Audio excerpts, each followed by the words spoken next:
Welcome this evening to Bubble Banter. What we're going to do is we are going to get stuck into it after we have started with a quick prayer. So I'm going to pray for us now, if that's all good. Let's pray. Our great God who is in heaven above, we thank you that we can get together and discuss your word, the Bible, that we can talk about your son Jesus and all of the other amazing characters that are within it, that we can take words of advice that we can use in our lives to be more and more like you and your son. So Father, help us to separate ourselves from the world and follow your will instead. Now we ask this prayer through Jesus Christ's name. Amen. Amen. Awesome. Okay, so first things first, I am going to introduce you to our lovely panelists this evening. Welcome back to Josh Luxmore. Oh, we have got a surprise new guest that just rolled in. We have from Wellington, New Zealand, Joel Middlemiss. Hey, Joel. I want to unmute your mic so you can say hello. You can hunt around for that unmute while I introduce Jeremy. Hello, Jeremy. Hey, guys. Now, oh, Joel, can you say hello to us? Let's test your mic out. Hey, guys. Oh, who have we got there? Is that Dylan and Willow as well? Yep, peeking over the side there. Fantastic. Great to have you guys on Bubble Banter this evening. Now, tonight's topic, we are going to be looking at this word here, separation. So before we even start, I just want you guys to give me your ideas on what you think this word separation means to you. So I'm going to start with you, Jeremy. What does separation mean to you? So thinking about separation, I've always, I guess, if you think of creation as how God separated the light from the dark, He separated the land from the sea, and there's all those sort of things where there's a juxtaposition or there's an opposite involved. Right. So, okay. So you can see separation a is clear distinction between two things. nice. Good idea. So Joel, what comes to your mind when you think separation?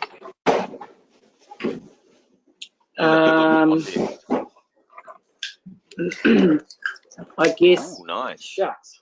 That's bright. Can you see him? Yeah, he's looking yes. great. Well, it makes me think that there's two things involved. In other words, you need to be separate from something. There has to be one entity and another entity. Yep. Yeah, cool. You can't Josh, separate yourself from yourself. True. We might look into that later on. Let's see if we can do that. Josh, you got any thoughts on separation? Yeah. I guess kind of like Joel was saying, there's maybe two things. I think it's got a negative context in a way. It sounds very exclusive. It sounds very, like a club that you can only join if you know the secret knock to the door, if you know what I mean. But I think for me, separation means something a bit more around. It's a bit of a commitment, a bit of a, it's something that God is. Like God, as you know, as God lives in His own sort of realm, and I guess we're sort of that's kind of my initial thought on it. Okay, cool. Thank you. Now, Joel, can I get you to mute your microphone unless you're answering? Because I think we're getting a little bit of Dylan and Willow noise in the background. Thank you very much. Okay, so what we're going to do is we're going to start off with a game, and I want everybody, that's not only the people I'm interviewing, that's everybody on GoToMeeting right now. You may unmute your microphone for this. Now, this game is called Called Out. I'm going to give you a character on the screen, and I want you to tell me in about 10 seconds how they were called out or separated by God. So this isn't only for the panelists, this is for everybody on GoToMeeting. Are you ready? Yep.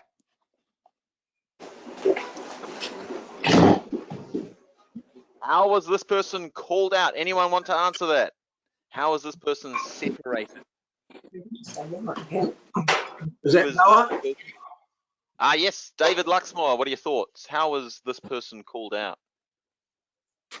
Well, God, God gave Noah some instructions on how to save himself and his family, and he built an ark, and so he separated himself from the so-called world as it was in those days, and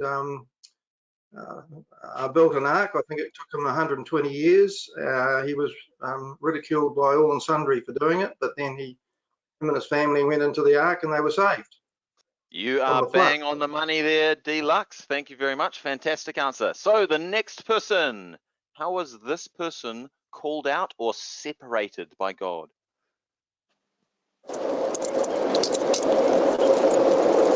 Ron, it sounds like you've got an answer for us. No?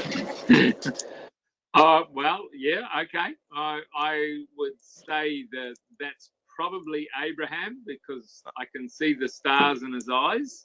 Nice. And I would suggest that he was called out because God called him while he was in essentially Iran, and he was in a place, Ur of the Chaldees, and God said, come out, I want to make you a great nation. I'm going to give you lots of promises, because Abraham loved one true God and they served lots of gods. So he went on a walk and he didn't know where he was going.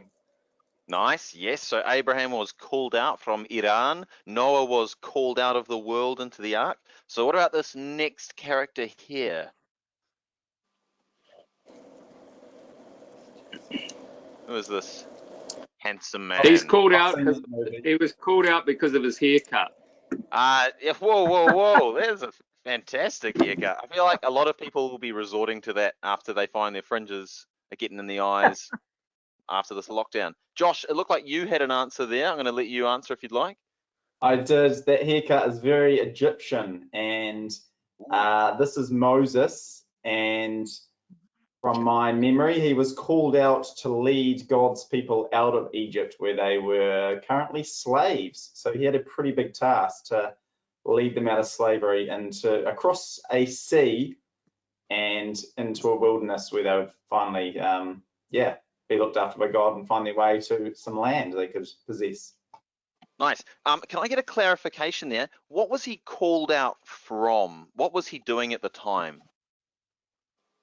Good question. I guess he was he was called maybe as like a really young fella, but he was called out from being someone that was denying who he was.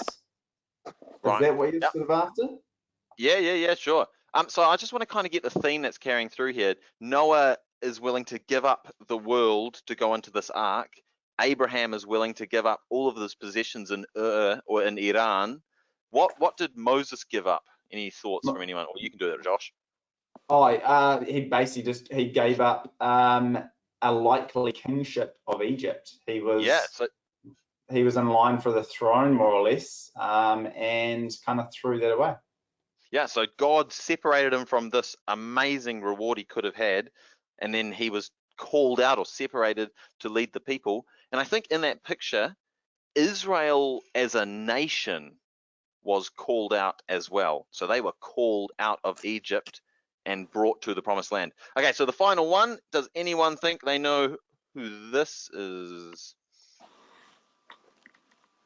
Oh, wait, what this is? Maybe that's a little bit confusing. What is Moses holding there? The 10 Commandments. Nice, Helen. And so Israel got given the 10 commandments, and what did that separate them? Well, how did that separate them? Well, it gave them a list of law. If it gave them laws to follow. Yeah. So they were. But can I just say something? The separation, they're not separating. The other people are separating by not choosing to believe what they're saying. Yeah, in a sense, that's entirely true. Yeah, so they are leaving the world per se, but the world would have an opportunity to follow them and follow those laws as Yeah. well. You're right, Helen. And then also another thing too is like an egg gets separated. That it's actually one thing in the beginning. An egg, you separate the yolk from the white when Yeah. you're doing cooking. And you know, I just thought that was quite an interesting anomaly. So we're all from one essence, but then some choose to separate, or someone chooses to take someone out of it. I think what you've done there, Helen, is you've skipped ahead to the next slide, because that is Oh. another good example of separation. An egg, right? Sometimes you've got to separate that egg. You want to get a pavlova on one hand and some mayonnaise on the other hand. Yep. Yep. Can you guys Could you- on the panel? Oh, sorry. Could you just a interesting point before we forget about all of the images on the previous slide? Yeah. Could you suggest that most of their callings were to something or somewhere that wasn't quite clear at the time of calling? Yeah, absolutely. Mm. Yeah, that's a big idea there. Yeah, because So I the mean, destination wasn't obvious. yeah, and where they were at the time would have been fine. It would have been good enough. And then they were called out to something that is an unknown, which, yeah, it's pretty scary, right? Mm. Yeah, absolutely. Do you want to develop that anymore, or can we push on? Yeah, okay, we'll push on. So, has anyone else on the panel got any other examples they would like to bring up? Who's a good example of separation in the Bible? Anyone else that I didn't mention before? That's fine if you can't think of any, we can push on. I All guess right. a lot of God's people were in some way called to give up things, and as kind of Joel said, a lot of it, you know, they were all going to places they didn't really know, and they had things pretty good in a lot of cases. And you think of the prophets, that was very much the case for a lot of them. Yeah. And you were basically called, and we still are called, to be what's, depending on what version of the Bible you read, sojourners and people that are sort of traveling in a land, which is never going to be a way that you kind of get ahead in life these days.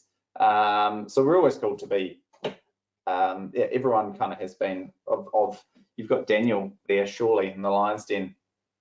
Yeah, yeah, called out of Israel and had to go and serve in Babylon. So yeah, And I think do you think, Zach, that, you know, like in all of these examples, a little bit like what Joel's saying, is that the key thing is that essentially everybody's called to go outside their comfort zone. None of this was comfortable, and they either went willingly or God gave them a gentle little nudge. But in the end, they had to get out of their comfort zone. yeah, absolutely. And I think what Josh was saying is that it's not only these characters, to some extent, it's most of the characters in the Bible. It seems to be a massive theme that runs through, that people are separated for God's name and he calls them out. So this is actually a huge theme that runs right through the Bible. So that's why we are exploring it tonight. Okay, so we are going to have a look at Jesus, because obviously he is the core of the Bible. So Jesus gave us a lot of teachings, and just like the Israelites had the law that separated them from the people of their day, we've been given instructions from Jesus Christ, which I would consider, well, I've come up with the idea of a separation system. What makes us as a Christian or someone that follows Jesus different to other people that are in this world? So what I'm going to do is I'm going to put an image on the screen, and any panelist, Josh, Joel, or Jeremy, wow, all J's, that's fantastic. Any of the panelists is allowed to pipe up and tell me what they think the teaching is and why that teaching is so different to what the world would think is normal. So why is it so separate? So here's the first one. Turning the other cheek. Yeah. What does it mean to turn the other cheek, Joel? Well, basically, if you're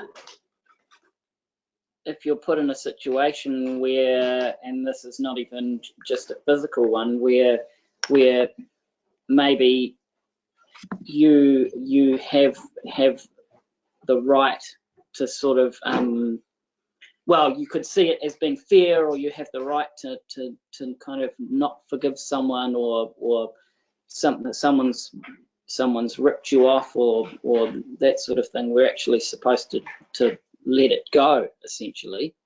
But I have another point to make on this. I've heard it said before that the idea biblically, and also in those times, of the idea of turning the other cheek was that, and the image is actually quite good, is that if you were to slap someone in the face, right, you use the open palm of your hand, so like that. So to turn the other cheek means that you're actually going to get a backhander on the way back through. So that means the second strike will be actually worse than the first. Ooh, in other words, you're getting an open palm on the way through, but if you were to turn the other cheek for their hands to come back around to take it the other way, you're actually going to get their knuckles. So it's said that potentially you're actually letting yourself go through even further pain for the sake of either forgiving someone or kind of letting yourself be ripped off or ordered, I guess. So I've got a question. Thanks for that, Joel. But I've got a question for Josh and Jeremy. How would you say that the world would react? What would the world do instead of turning the other cheek? What's the normal thing to do? I'll go first. Everyone has their own truth, and everyone has their own rights, and everyone has their own level of respect and things for themselves. That's kind of the mantra of the world. So I guess these days there's a lot of entitlement to what you should be allowed to have, and how people should treat you because you're special and all these things. And there's elements of that, obviously, which it's not wrong, but yeah, essentially we're called to kind of give up that as a fight. We're not called to react to people in any way that is anything but loving. Yeah. So you distinguish yourself from other people by being able to receive that slap and receive another, rather than retaliating or standing up for yourself, as you're saying, Josh. Or I have the right to not get slapped in the face. Yeah, and it's the thing that people make movies on. Like it's that different, of a attitude towards being persecuted or being being badly treated. It's the people that it does. You stand out. I don't think that's something that's taught these days or has been taught throughout history much, other than through Christ. Right. Okay, so Jeremy, I'll let you take the next picture. So what would you say, oh, it's a curveball, mate. What would you say this picture is showing from Christ's teaching?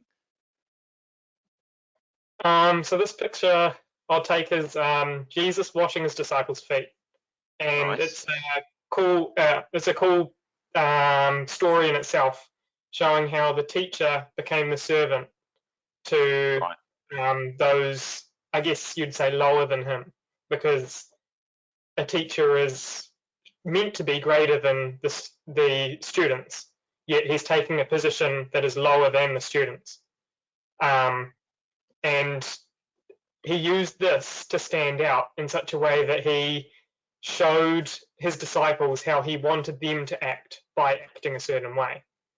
And so he distinguished himself not by being, as he was, the king of the world, by sitting on a throne, but he distinguished himself by taking a towel and washing his disciples' feet. Yeah. And so thanks for that. For you other two, what would you say would be the normal practice for the world, or what would be the contrast teaching that is normal for a human to do?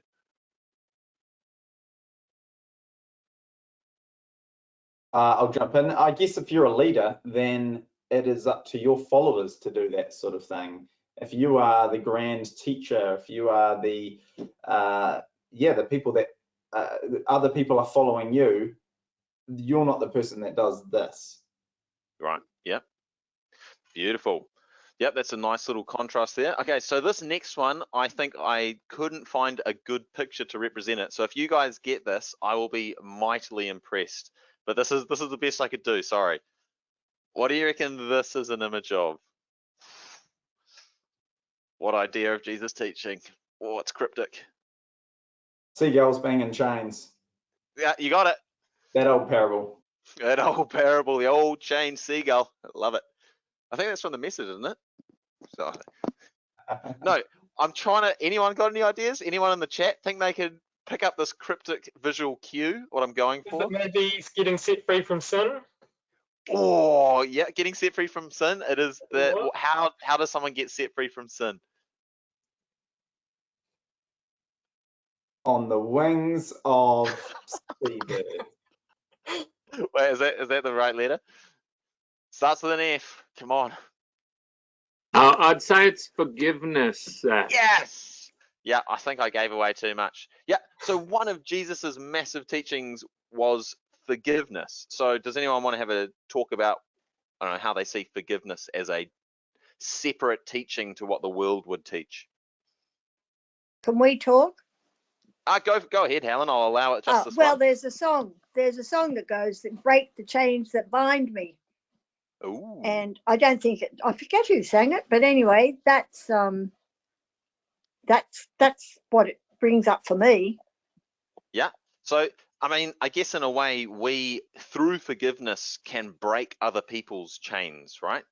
Yep. We're giving them an opportunity to be set free from some sort of wrongdoing that they've done. Would you guys say that forgiveness, this goes to the panelists, do you think that forgiveness is something that's practiced often in the world today by non-Christians or just by general people? I watched a video today on Reddit.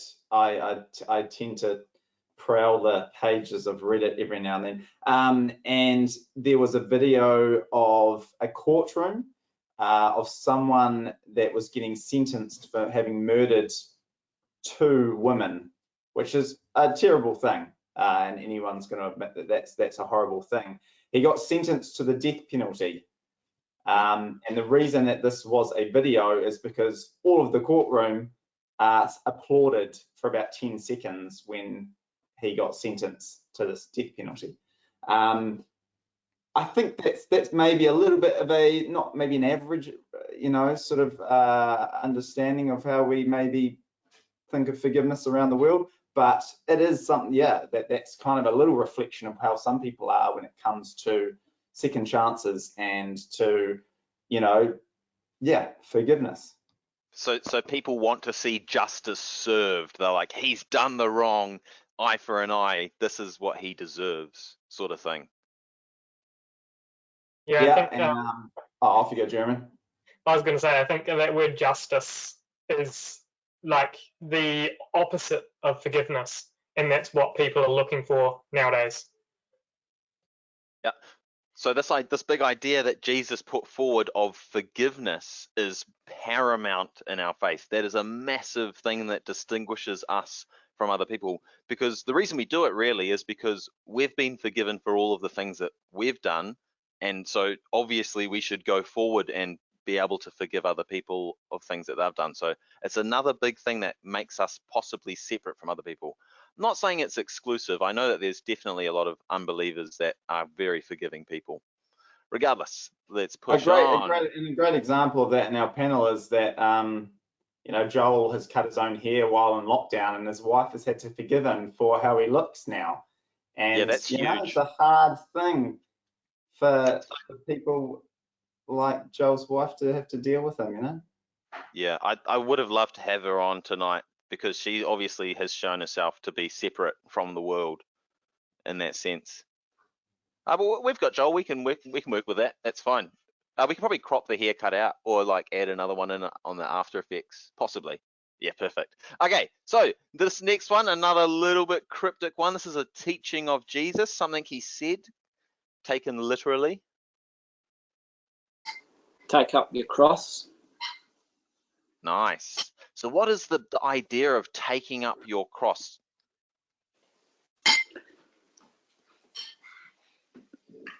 I guess I'll give you the whole verse. It says, deny yourself, pick up your cross and follow me. well, it's I would call it the cost of discipleship.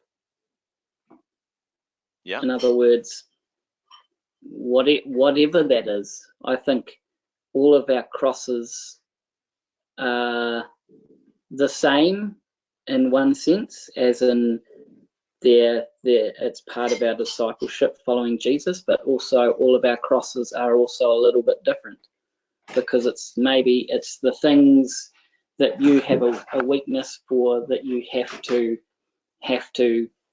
turn away from, or the burdens that you have to carry on a daily basis to just push forward, the struggle of being whoever you are with your certain set of weaknesses, but pushing forward. I mean, we're told to take up our cross daily, so that's obviously not just a figurative thing of making the choice to take on the challenge of following Jesus, but it's also a daily thing. It's like I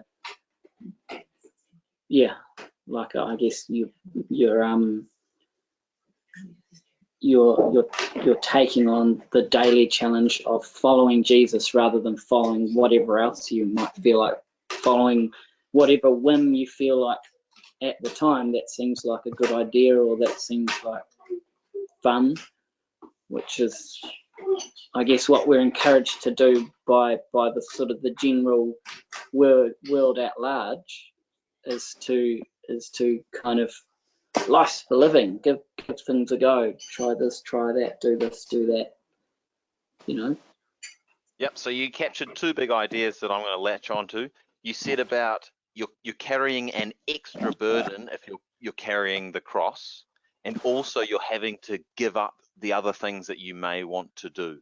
So I think those both encapsulate the idea of self-sacrifice, things you're having to give up or extra burdens you're having to take on. Do you have any developments, Josh or Jeremy, or should I push on? No, that's pretty good. Yeah, I think the burden thing sounds so negative and hard, but the main thing to remember is that his burden is light, and that is, while still a responsibility, it is, it's a responsibility. Is maybe the responsibility is light. Maybe that's a better translation. Burden just sounds, sometimes a bit too overbearing for what is required of us, maybe. Right. Okay, so let's push on. I've got a new little section I'm adding in tonight. I'm just giving this a trial run, and this section is called Passage Unpack. Now, the idea of Passage Unpack is I'm going to put these couple or three verses up on the screen, so I want you guys to have a read of them. I'll read them out in a second. And what I want to do is, together, I want us to have a discussion about what this is actually talking about, because there's some ideas in there that are a little bit hard to understand when I look at it quickly. So I'm going to read it out for us. Do not love the world or the things in the world. If anyone loves the world, the love of the Father is not in him, because all that is in the world, the desire of the flesh and the desire of the eyes and the arrogance produced by material possessions, is not from the Father, but is from the world. And the world is passing away with all its desires, but the person who does the will of God remains forever. Do you guys have any thoughts about how this talks about separation? Well, I must admit I had a little bit of time to think about this, but I'm guessing that you might be asking us about Romans 8 as well later on, so I won't go into that right now, but please bring it up. I'm not going to mention Romans 8, so if you've got you're some not ideas, you're not going to mention Romans 8, okay? No, it's all you. So in Romans 8, we have a similar concept of that we're asked to be in this world, but we're not asked to be taking part in it, as it were, because, as it says in this verse, that it's going to pass away, that its desires are fruitless. And my theory on this is that God says that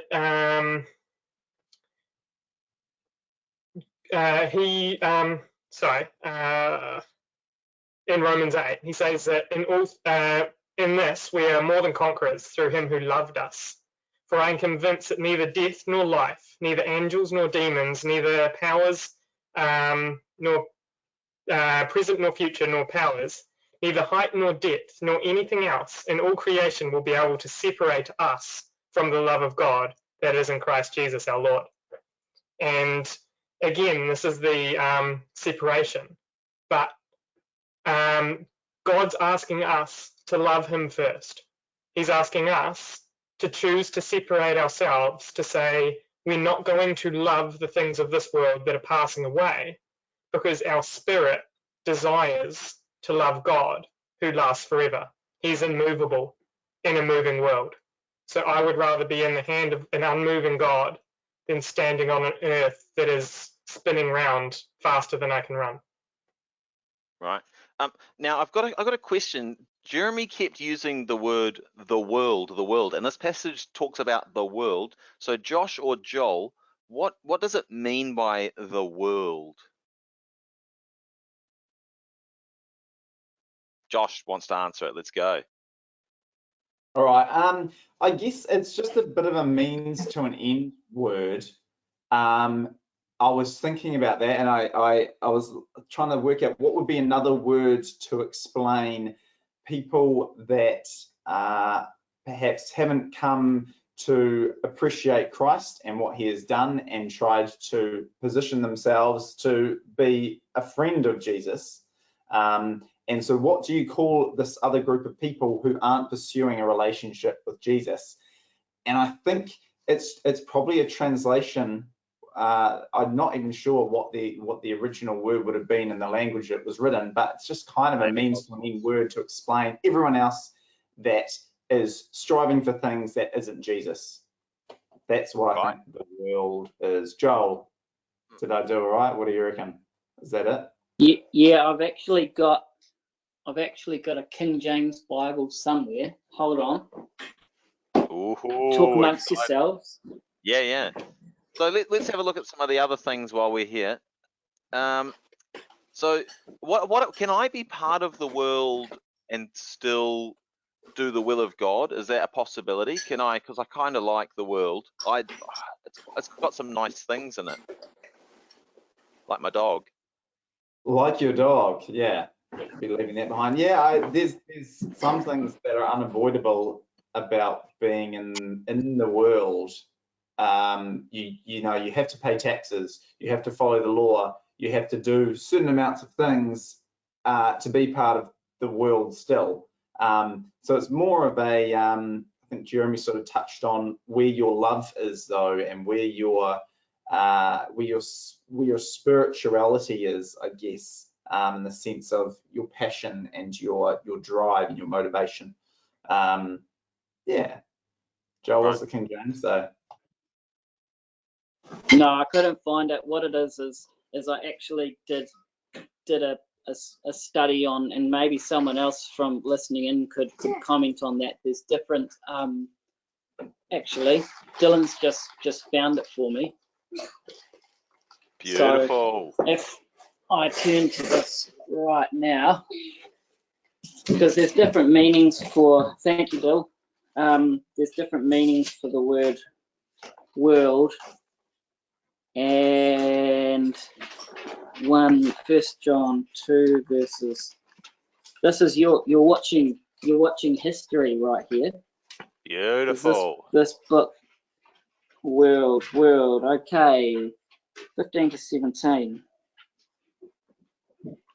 Okay, so that meaning for the world is actually cosmos in the Greek. So it's creation, or the world as it is. So it's talking about, I guess, so there's three different meanings for the word world in throughout the Bible. One of them is the word aeon, which is the Mosaic age. The other one is, I'm probably absolutely butchering this next word, is oikoumene, which was used to mean the Roman inhabited world. And then this other one, cosmos, which was the whole world as it is, which is probably the greater kind of concept of the greater world. So I think, to me, it's not just one group of people.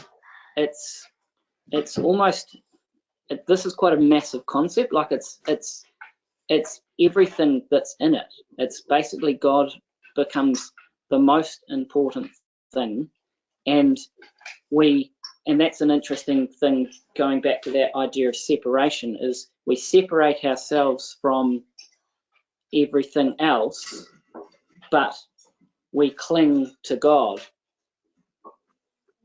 So like Jeremy was pointing out, is we have a faith that God is the one constant, but like it says in the Bible, you know, heaven and earth might pass away, but God will never pass away. Yeah, beautiful. So there's this massive collective of everything in the world, and we have to detach from that collective entity to serve God. No, Yeah. maybe? Yeah. And Josh was bringing up a point before, and I kind of want to latch onto that a little bit. Josh, you were saying about how we still have to pay taxes, we still have to do the things. So we're not literally separating, flying off in a space shuttle away from the world. And I know that there are some churches that think that they need to fully detach from the world, but rather it's in our spiritual motives, like what Jeremy was talking about, that we need to be separate and avoid these things like the desire of the flesh, the desire of the eyes, the arrogance produced by material possessions. Any thoughts? Yeah, no, that's pretty much it. It's we are also asked to be a light unto the world and to preach to the world. So there's this element of actually requiring a bit of input into the world so that we can have some sort of influence. So it's a bit of it's that's why Joel said it's quite a big thing to kind of work out. There is no real line for any one of us as to what is right and wrong, in the sense of, you know, what step we take in the world versus of the world and all that. But yeah, it's tricky. But no, I think we still do as the world does, but it's our passions, our desires, our focus is on all those things we've already talked about. It's about turning the other cheek. It's about being forgiving and all those things, which separates us naturally anyway from, as we've kind of worked out, rather than going and living on a piece of land, and I'm not going to name any area in the world because I'll probably identify a cult, and I don't mean to. That actually brings up a good point, and I might be throwing in a curveball here, but that's a good point, Joshy. Is one of my favourite verses in Matthew 5 about salt and light, and 5 verse 13 says, "You are the salt of the earth. But if the salt loses its saltiness, how can it be made salty again? It is no longer good for anything except to be thrown out and trampled underfoot. Yeah, the light of the world, a town built on a hill cannot be hidden, neither do people light a lamp and put it under a bowl." So this idea is, yes, we're talking about separation, but if we're salt, right, what does salt do? It preserves it, it adds flavour. We can't add flavour to anything or preserve it if we're not part of it. You know, it's sprinkled on top, it's stirred in. So we're stirred in to the world. We're part of it. We're here to add flavour, not just exist, separate ourselves off, and be pure and off, you know, kind of holy to God, and not sharing that and spreading it out to others, sort of thing. Nice. Man, I am thoroughly impressed with that passage unpack. I think if I do another bubble banter, it's coming up again. Thank you very much, you three. So, Can I just say one more thing? You may. In fact, it may even work with this slide. Let's give that a go. Well, I was just going to say that sometimes a misconception with the word world is we describe it as people, and that's not actually fully the case here. The case is actually we're separating ourselves from, you could even just say stuff, the things, and getting caught up in what is around us. So yes, people can lead us down that track, but it's actually as Josh pointed out, it's our focus, but it's the things that we can get caught up in that take our focus away from God, which is where he wants us. And so if we stop thinking the world is people, then being the salt and helping to flavor the people that are around us, we can grab their focus onto the saltiness, essentially pointing them to God. Nice. Beautiful. Well said. Thank you, Jeremy. Okay.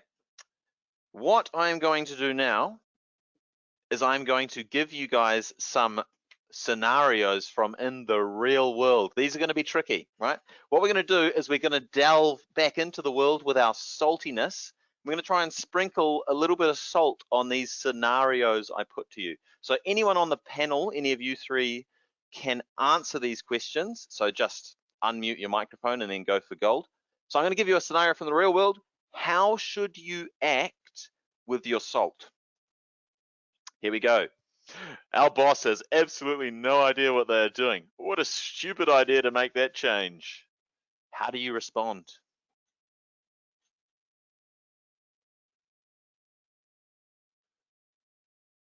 Oh, no one wants to answer. No, everyone's got their boss listening, obviously. How do we respond as the salt of the earth? As the salt of the earth. Yeah, I guess we are asked to obey our master. Nice. And Principle. there's a principle for us, and there is an element of respect and an element of respect. I have no other synonym for that we are called to have for a master, and go with their decisions. So what might you say if you're this lady here? What might you say, Josh, in the world at the water cooler? Joel's got his mic on. What are you thinking, Joel? Oh no, it's funny because I actually had a real life scenario of this for a while where I had, I would say, not incompetence, not the right word, but basically a boss that was not doing their job correctly. And of course, as a result, there were many employee discussions about how badly this person was doing their job. And I took it as a chance to try and do the right thing and not be part of those discussions or say the opposite to everyone else. And nice, to separate yourself. It was it's not so much a pat on the back thing, of more it was almost an interesting experiment, because you could tell how some people are naturally, or often, or as I often call them, sheeple. We're natural followers. So if one person, if you can have 5 people in a room saying, oh man, that person's useless, and then if one person strongly starts to speak up in the defense of that person, sorry, excuse my kids, you will often find that other people will start folding and starting to join that other person, because that the person putting forward a case for them rather than against is doing it so confidently. So yeah, it's I think the lesson there is in practicality, because I like to look at the practical way of doing things. It's always easier to say, oh well, you should say, no, you're wrong about that. Actually, the boss, he was just doing the right thing. He or she was just doing the right thing, blah, blah, blah. In practice, if you're going to put forward something against a situation like this photo around the water cooler, you have to do it confidently, and you have to sound like you believe what you say, you know, rather than just, oh yeah, you know, that sort of cop-out response of, yeah, well, yeah, he might be a bit of an idiot, but I'm sure he means well, or something like that, you know, like that's you've got to deliver it and mean it. Genuinely respect your boss is probably the right thing to do, to be separate. True Yep. enough. Okay, next scenario. Someone has blocked up the toilet. Who's going to plunge it?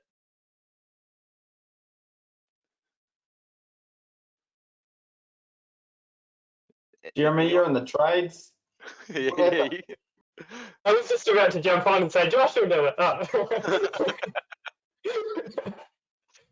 Yeah, I think is the worldly thinking here, would it be obviously it's the person who blocked the toilet is gonna plunge the toilet? Come on. But what are we called to say? Worldly response, yeah. Or ungodly response, maybe. Yeah. Actually, maybe I should just say more selfish response. It's probably Nice. So what yeah. is your selfless response then, Jeremy? What are you going to do? Then your selfless response would be you have to go and plunge the toilet. That's The question. Yeah. I was thinking, like, do you even like plunge the toilet and you don't say, oh, it wasn't me. You sort of go in and you plunge the toilet as if it may have been you, even though you didn't do it. Is that the ultimate response? Josh, what do you reckon? Just taking it. Wow, yeah, that's a big one. No, that's yeah, I guess so. Going with some air freshener. Yeah, I guess there is an element of, again, it kind of comes back to what the Bible says, and that love overcomes all. And this is a strange scenario to show love, but that's kind of what you're doing. Is you're like, wow, someone's probably got embarrassed or whatever, and I'm just gonna fix this and yeah, be a good person. Nice. Okay, next scenario. I was just going to say, I think it's coming on, and this is not meant to be a funny joke. It's coming on from that idea of turning the other cheek, or like we say, like nowadays, the idea of taking one for the team, you know, and even like a workplace scenario as well. The whole concept of, you know, you'll hear people say, oh, all I ever do is clean up everyone else's mess. You know, I think that the attitude of a person that's here to spread salt or flavour or godly flavour is to just do it and shut up about it. Right. So people find out. That's how they know you're different, because people maybe down the line find out that you cleaned up their mess, figuratively or physically. Maybe they do, maybe they don't, but you didn't have to announce that you did. Yeah, nice. Okay, next scenario. Randy has been stealing your lunch. I saw him the other day. It's open Dirty floor. What are you going to do? What are you going to do about it? I've walked to a rugby game with Zach before when he had and Zach can correct me on the name of the KFC pack of chicken that he had. And Give me five. He managed to get five piece of something, yeah. He managed to give away like 3 pieces of chicken before we even got to the ground to people that were helping people to park their cars and road workers and stuff. And people are like, oh, that looks nice. And he'd just give them his chicken. And maybe there's the principle there of old salty Zach, that hey man, do you wanna have lunch together? Yeah. Well, yeah, the KFC has got the perfect level of salt, I must admit. Okay, next scenario. We're in lockdown. Let's eat, drink, and be merry.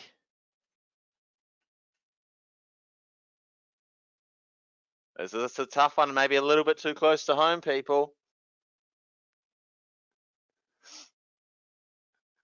I feel like the answers in these questions have been like a "what would Jesus do" scenario. Correct me if I'm wrong. Yeah, what would he do? What's the, yeah, how would you become separate to these people? Yeah, I'm just trying to think now. What if Jesus was actually here? What would he be doing in lockdown? I mean, I think a lot of people's food bills are increasing, and I'm wondering, and I'd hate to point it out, but I mean, is gluttony a good thing to be getting involved with? As a principle of Christ, I'm just wondering.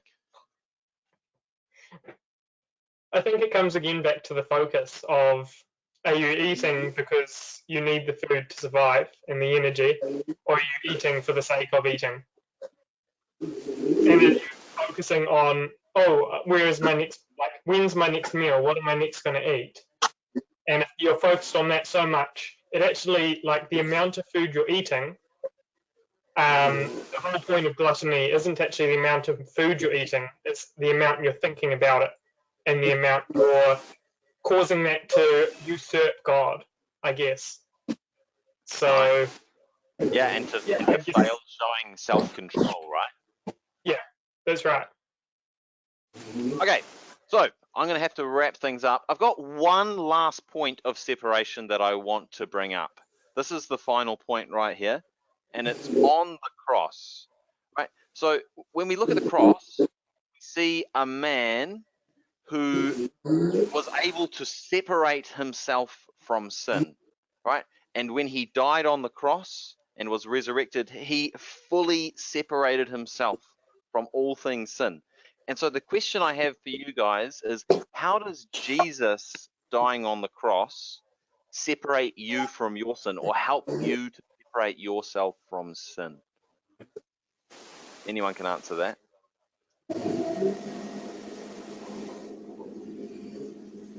Joel's got his mic humming away. Anything, Joel? Yeah, well, it's funny because in dying the death on the cross, yes, Jesus actually, first of all, didn't separate himself from sin. He actually died the death of a sinner. So he took on our sins, or the sins of the world, as it says in the Bible. So he identified with everything that, in a sense, the rest of us deserve, which is not necessarily crucifixion, but just death. You know, the wages of sin is death. We're all sinners. We're all gonna die, sort of thing. But in taking that on, and him being a sinless life, obviously he took on the death he didn't deserve, because he didn't work for those wages, because he never sinned a day or a second in his life. So he didn't earn death, but he died because he was obeying his Father. So by doing that, he then created this chance for us to, by following him and identifying with him, to actually beat the cross, or to beat death as well, or to be separated by sin. Not just, well, we can't necessarily beat death, as in we'll still get old and die if he hasn't returned yet, but we can be separated from I guess the wages of sin, which is death, but also sin itself, by identifying with Christ. I think I made that answer way more complicated than it needed to be. I think you need to help me out here, Josh and Jeremy. Typical. Oh, that was great. I had how I thought it was in my head, but then when it came out, as often is the case with me. So I think you've beautifully developed what happened on the cross. So I'm going to put the question to Josh or Jeremy. How does that help you to separate yourself from sin? What Joel just explained. I'll take a little bit of it. I think it's because, so Joel has identified, by saying all that, he's actually identified what Christ has done, and he sees his responsibility as a result to react to that. and we're being called to be like Christ, to do all the things we've talked about tonight in terms of turning the other cheek, etc., and to give up our lives essentially for Christ, because he gave it for us. So we do what we can to sort of replicate the life of Christ, and that just, it does require separation, because it's all those sins that, you know, we've talked about, you know, that makes you part of the world, essentially, the world.